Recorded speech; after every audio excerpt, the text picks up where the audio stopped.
Okay, so till yesterday we have studied the entire process of how and what is the data science. We have seen some definitions regarding data science, and today what we are going to see is the actual data science process. Right. So yesterday I just showed you this diagram uh, of when there were different phases of this data science process. First, we have saw that is discovery, then data preparation, data model planning, then building up the model, operation, and communicate the results. Right. So these were the phases from where data science process has to go. Right. What we need to do is we need to follow up these data science process, and accordingly we need to see that these six steps are being properly executed. Right. So we'll see the first one, that is the discovery, the very first part of your entire data science process.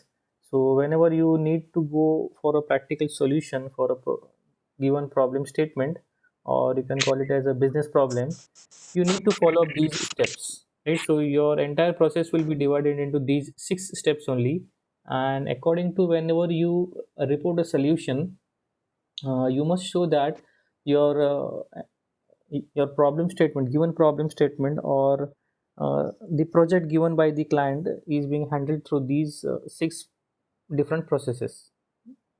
So what actually is discovery? So it is the acquiring of data from all the identified internal and external resources, right, which helps you to answer the business question. There will be a problem statement, or whenever you start a project, you know this is my domain, right? So you know where to work out. Firstly, you need to gather the data. Now each time there won't be an Excel file, right? In terms of data set, it might be need of using some of the runtime values from the internet by using some APIs. So what you do is you collectively take that data which is being changing daily, right, or might be within an hour also, right? So in terms of if you're going for census data, so you need to be getting the data consistently from the census websites. Might be weather forecast, so you need to be taking the data consistently from that website, right? So when you have an Excel sheet as an raw data, there is no need for APIs, right? You can work on that given data, so the data will be static. But when the data is not static, so we define these sources as in terms of internal and external. So internal is the data is something which you have already, and later on you can merge it, right? So there's no issues of getting the data at the runtime, right? So external sources are those which you get from real-time websites where data is being updated hourly, weekly, or based on how the data is being required, right? So for your business question, you need this kind of data in external resources and in terms of internal resources, right? So internal resources are those which you have already, and external resources are those which you can use it by different APIs. So the data can be from many resources, right? Such as logs from web servers, right? Now, if you are having a mainframe system on your organization and running up a website for a new technology, suppose you are learning R programming, right? So you created a documentation website where you can tell people that these are the different library packages used in R. These will be then categorizing that these will be used in R programming. This is for clustering, recommendation, classification, right? So these are different plotting techniques. This is how you visualize, right? So you have put in everything on that website. Now what you need to do is you need to see or make an analysis from that entire logged users, or those users who have mostly visited for the concept of R programming, basic R programming, right? Or might you have seen that those who have seen classification problem using R programming, right? So what I'm going to do is I'm going to save the log of the users who have visited different web pages, right, from my web server. So I'll be analyzing that log, right? So as to provide more and more information, or I need to reach to that user. Hmm? This might be one source of your information. Otherwise, data gathered from social media. Nowadays, social media data is changing its face, right? It is used in every phase, right? You're just a single like, comment, or sharing will describe many things about you. So the main intention would be something different of being social, right? So this can be a very good resource for collecting data rather than a website. If I'm going for first point, that is logs from web server, that will be limited, right? So it will be limited to what I am going to post it on the web servers, right? So there might be different web servers also, but still it will be limited. But when I reach to a social media platform, right, anyone can post anything, and anyone can give their reaction to that post. So based on those reactions, I can collectively create a poll, what were the people's reaction, on the basis what I'm going to categorize it. Then, as I said, census data sets, these are also very interesting. A little bit mathematical part is there in this, but still many people use this for prediction that what would be the next uh, data value when we have this kind of APIs. Then data from online sources, right? There are many APIs which are conducting online classes. Uh, Obviously, very good classes. They go live. They teach new concepts. They teach new technologies, how they are used, what can be done, right? So I need to know what is the latest trend going on now, which is live, and by the most viewed persons, right? So data streaming, online streaming can also be used by some of the APIs, right? So these are some of the different you can see different phases of data from where I can get information. Let's see, there will be a difference between what we are having as in data and as information. So there's a huge of difference between these two terms. Data is something what I have collectively, right? That will be in a raw form or in an unstructured form, right? Information will be extracting something out of that entire data, right? What I need, right? As per my need, I will be extracting some part of that entire data and I'll be using it. So using of that extracted data is nothing but the information, right? Data, you think of, if I could give you an example, is like a junkyard, right? There is everything in it, right? But if you can see what should be utilized amongst it, you need to analyze that what data you have. You must make a category what all different parts you are having, and then you choose some of those parts and then try to assemble it and then make a good thing, right?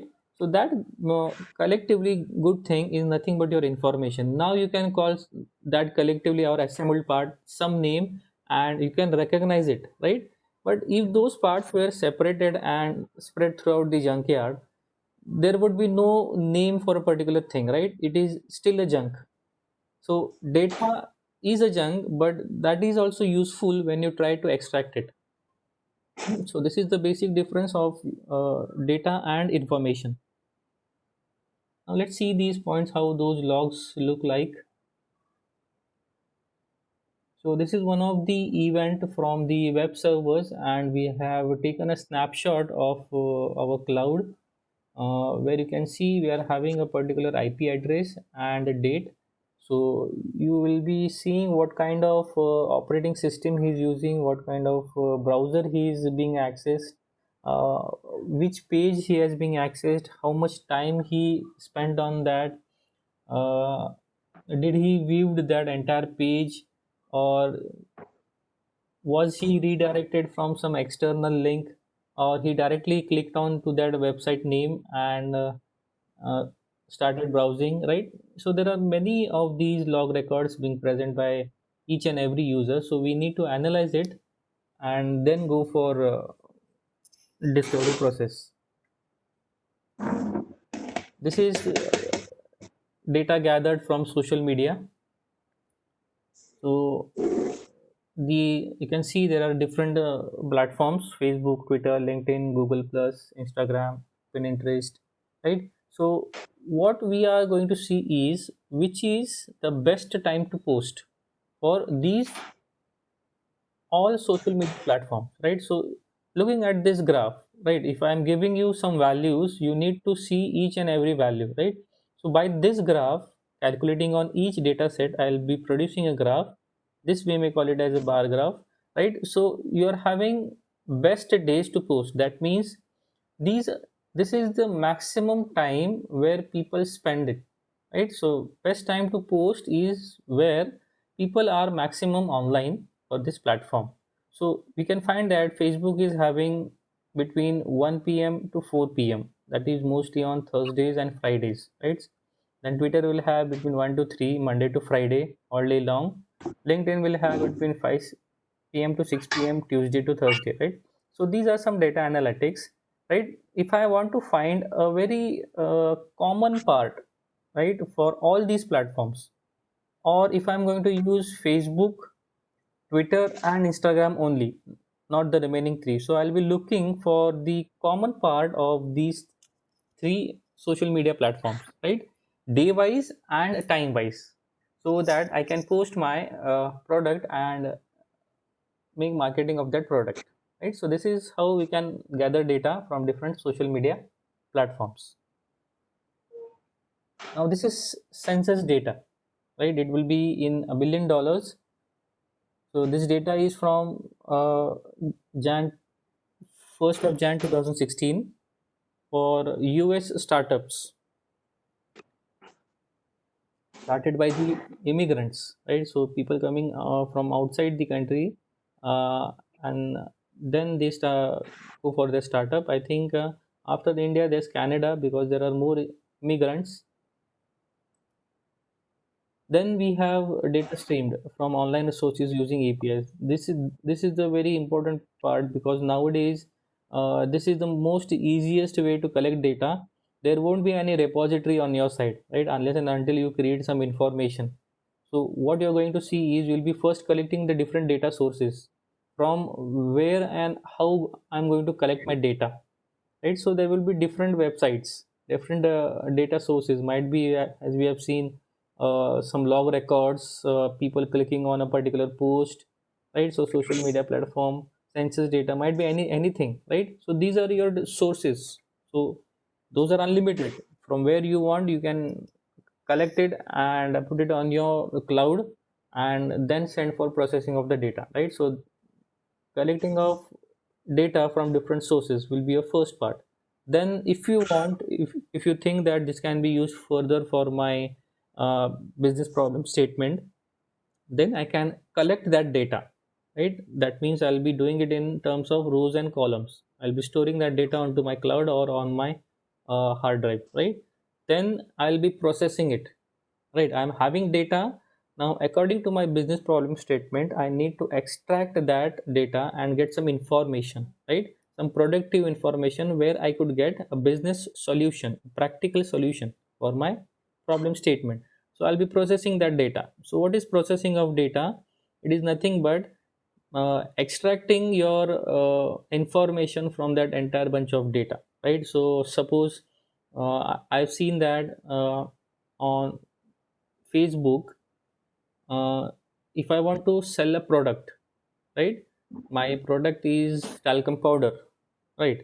Now, based on the attributes of this talcum powder, whom should I prefer it, right? So I'll be categorizing first either male or female, right? So based on the account information, I'll be posting them while scrolling. They would be seeing that this is a talcum powder new in the market. Should I choose it or not, right? Then this is my first category, male or female. Then in between 20 to 50 years, right? So there will be three different categories: less than 20, between 20 to 60, and above 60. for both male and female. Hmm? Now, based on their occupation, right, whether a person is uh, working in a mill, right, so he won't require that, right. Whether a person is a model, right, so he might need it more as compared to the other one. So these will be different categories, and then you will be clustering it, making a group of these different categories. And what you see by looking at that graph, the highest one, the highest which is on the graph, top of the graph, is the most likely person to click on that product, to at least view or to buy, right. So this will be how you will be getting the information from your data. So this is nothing but the processing of data, right. Now if he has clicked but not buy the product, not bought the product, then what we'll do is we'll attach another team, right. As in we have call centers, right. So so and so person just clicked on a particular course, and he did not purchase it, he just wanted to review what are the different contents, right. And then he went out for another scrolling and kept on searching on your social media, right. So he just did not had a very serious note on it. Later on a call comes to you, right. Now how did that person know that I searched for this product on this his social media platform, and later on he's saying me that, sir, you looked for this product but did not approach to it, so are you interested in this product, so and so, so we are from this company and we can give these discounts if you buy right now, right. So this kind of data. So where did he get my mobile number, right? From that social media platform. He had my log records, he checked what I was searching for or was not so interested. But on his side, what he is doing, he's just checking out whether you are interested or not, right. If he's interested, he'll store that data, he'll send some person who will email the detailed list, right, and then give me the product if I want it, right. So this will be a process for selling up a product. So there can be n number of uh, types or categories from where we can use these APIs and start working on it. So this is the most easiest way, because you do not have to utilize your machine's attributes or resources. You can use their cloud to collect and process data. Just for storing, after the entire process is done, you'll be requiring some data on your machine. Then it's the data preparation. Now if I'm having data, how should I prepare my data?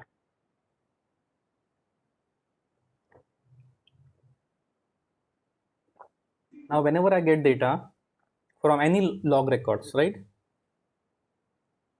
or we'll see a very smaller scale first. Suppose I have created a Google form for all the students of Walchand College of Engineering from all departments, right. And I've not made any column mandatory. I'm just giving you the PRN, your first name, last name, gender, location, city, branch, date of birth, right, your current age. Right, now what is happening? See, some of students won't fill up some columns, right? So that will be a category where I'm not having that data, and I cannot ask again and again for each and every student that this is the field missing in your entered data. This is the uh, not in a specified format, right? So the data what is coming from their side will be having some inconsistencies like missing values, blank columns, incorrect data format, right? So this has to be taken care on the programmer side. For missing values, he can put some keyword as NA, that means there are no values present over here, so you skip it out, right? If I'm having uh, a ratio of male and female, those students who entered data, how many students entered data. So suppose there are 3000 students who have entered data, right. So I want to categorize it between male and female, right, but someone has not ticked it, not checked the radio button, right, on their Google form. So what will happen is, out of 3000, 2000 are showing as male and female category, and 1000 are such people who have not checked that button, So what I will do is I'll make NA, that is not applicable for these columns. So you do not count it, because the average of those 3000s will be differing at the uh, end of the processing, right? So out of 2000, how many are male and female? Those who have only entered the data. Those are not entered, why should we consider them while categorizing, right? So that will affect my data anyhow. So that care to be taken in raw data, that is unstructured.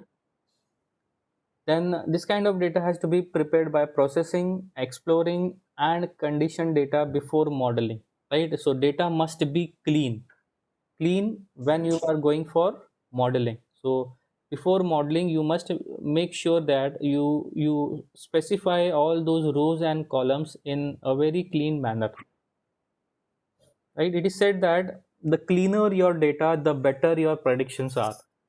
So your data must be more clear in sense there must not be any missing values, there must not be any blank columns, and the data must be in the correct format, right? If you have these in your data, so you will be applying that data on some modeling, right? Some algorithm will be applied to it. So whenever you expect an output in terms of prediction, so that will be more better, right? So you need to clear your data first. Try to work on your Excel sheet of that data, that CSV format file. And if you find that now my data is very good format, and then you can apply a model to get the better predictions, right? And even if you're having these missing values, blank columns, and incorrect data format, your data will be processed, but you can check with these errors in your data set, and without these errors there will be some difference between your predictions. Hmm. Now model planning, right? After you are having a clean data, you go for model planning. So this part determines the method and technique to draw the relation between input variables. So what you are going to provide it, right? Whenever you try to build up a building, you first make a plan, right? On your we call it as blueprint. So the blueprint is the final part, right? So there cannot be any changes. So you need to build those modules accordingly what you have planned on the paper, right? So what input should be given will be decided at the model planning. Then planning for a model is performed by using different statistical formulas and visualization tool. Now I'm having a model, right? A blueprint for a building, how to build it. Now I do not know what are the different materials to be used. That won't be on your paper, right? Paper will define the architecture or the building model, right? It won't give you what will be required. So I need to analyze what different statistical algorithms, formulas, and visualization tools, because entire data cannot be read by it, right? So I need to visualize that entire data, right? So for that, what tool should I use? So this will be my second part. And then SQL analysis services, R, SAS, these are the tools to use for this purpose, that is for model planning. From that we'll be using R libraries to see how to visualize data. Now business modeling. So these are the model building process starts. How? So data scientist distributes data sets for training and testing, right? As I said before, your data, your clean data will be divided now into two different parts, that is training part and the testing part. So probably you can have a ratio of 60-40, 70-30, 80-20, anyhow, depending on what your data is. And you can use different techniques. We'll be seeing these in your second module practically, and in this first module we are having the second half part based on machine learning models. We'll be seeing what are these association, classification, clustering, and how are they applied to training data set as well as testing data sets. Okay, the model once prepared is tested against the testing data set, right? This I think you might have been covered in Python, where you have created a problem statement, worked on the Excel sheet, and divided your actual data into training part and testing part, right? So you may get these results better if you are having a good division between these two data sets.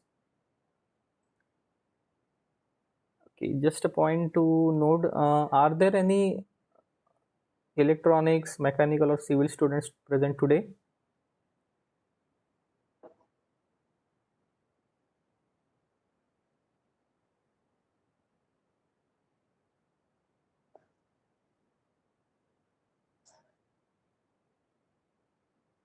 Okay, there are.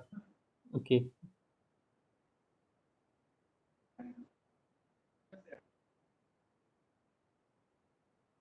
Okay, so yeah, I need to just have a brief introduction with you students. So we have created a group of DBA for this course, and what I'll be doing is I'll be giving you just an overview. I need an extra lecture because uh, you need to know what this subject is, how it is going to be for the entire semester, what preparations you need to do from your side, and I need to have an interaction with you people so that I can know from where and how to start with you so that you get a brief introduction about this course, right?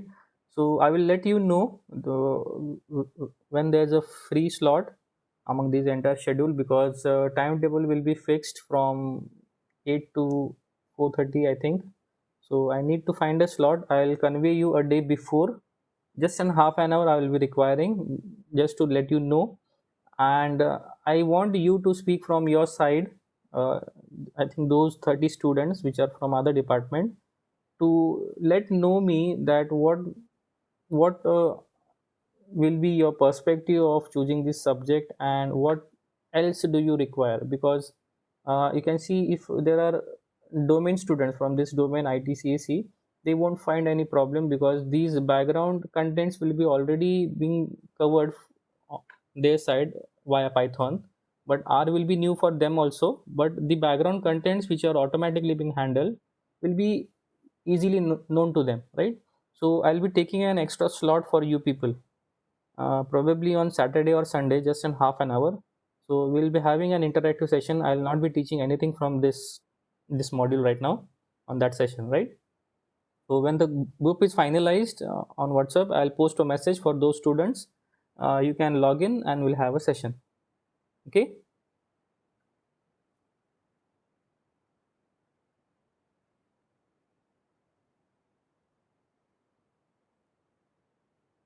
Okay. So back to our slide.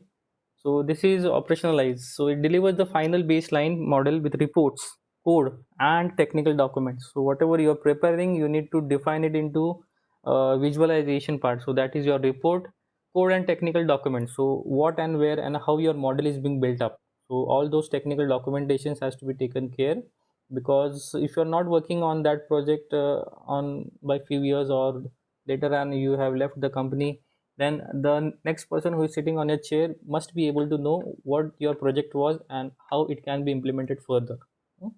So the documentation part is very important.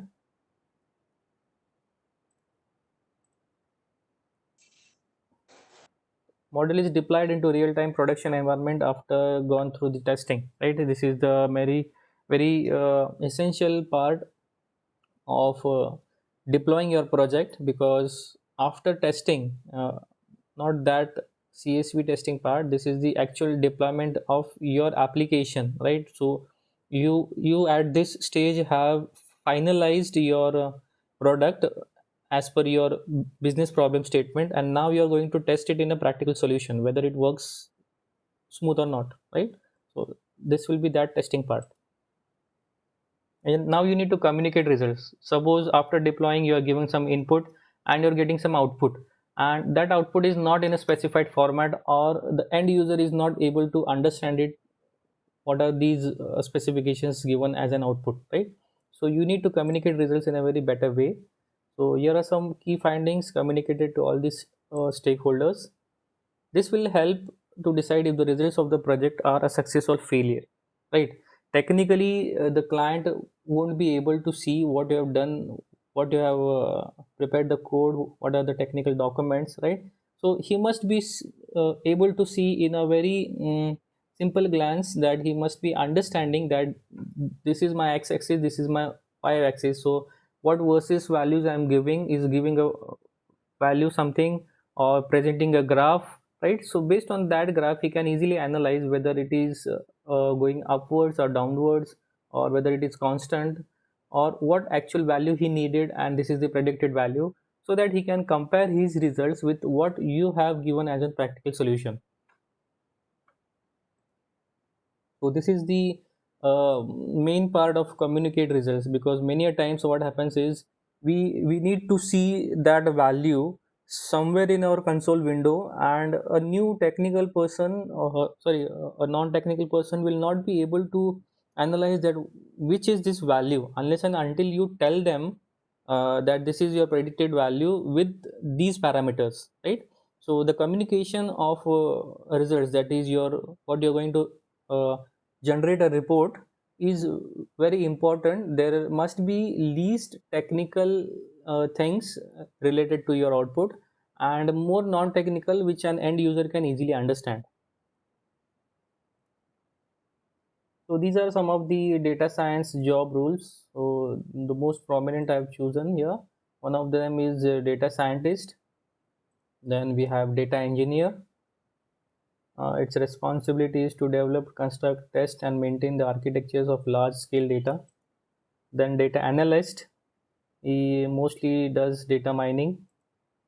Statistician, we need a mathematician also, who collects, analyzes, and understands the quantitative and qualitative data, right? So that mathematical part is being calculated from this person.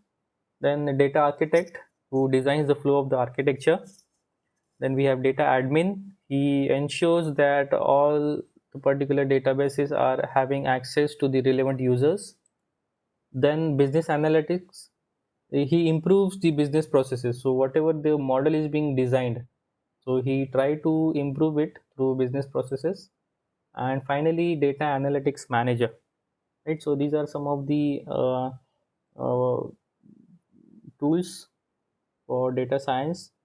Probably I think you might have used Python, Java, right? So these two tools have been used by you students, and SQL also, right, for database. So I don't know how many of you used MATLAB, because MATLAB is mostly used for a simulation process. I think electronics students would have used this MATLAB, right? So we have SCS and R also. So we'll be focusing on this R programming language later on when we start our module 2, right? So for a basic introduction, we are going for module 1 as half part. Firstly, introduction to data science, and the second part will be on your machine learning, introduction to machine learning and their models, right? So we'll be going up a thorough um, definition, the types and how it works, right? So these will be the things covered in your module. Okay, so this will be the next part of our lecture. So today we'll stop here, and we'll see. Let me stop screen first, and we'll go for your attendance.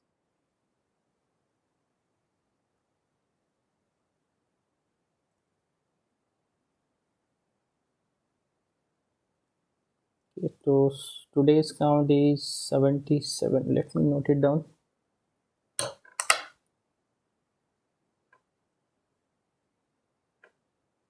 Yeah, everybody renamed, because I'm going to take a snapshot of your lecture. Yes, good. See, there are Chetan.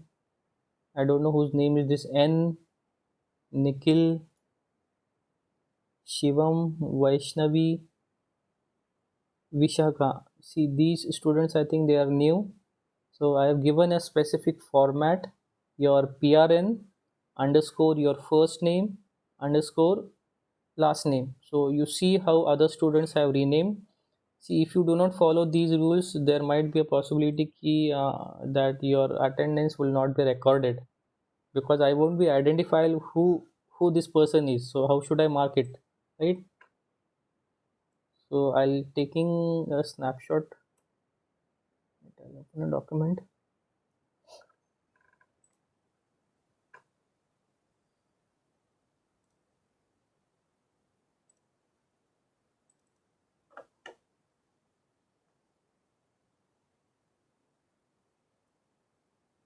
Okay, I'll take a snapshot now.